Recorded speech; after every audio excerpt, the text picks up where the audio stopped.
Hi, my name is Martinus Stein. I am an Animal Nutrition Master student at the University of Pretoria, supervised by Professor Abukar Hassan.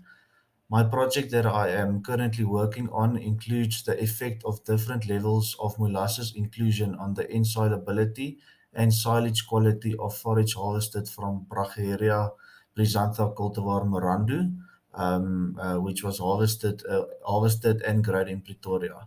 In this experiment, the silage produced from the Brachyria brisantha was treated with five different molasses inclusion levels, which are 0%, 2.5%, 5%, 7.5%, and 10%.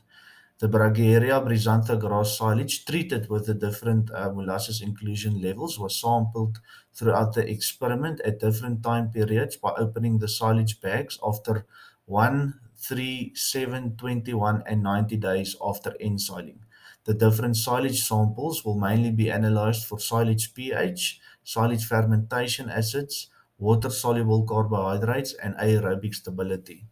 The main aim of my project is to identify the optimum inclusion levels that improves the insolubility and silage quality of Brachyria brisantha cultivar Marandu. Thank you very much.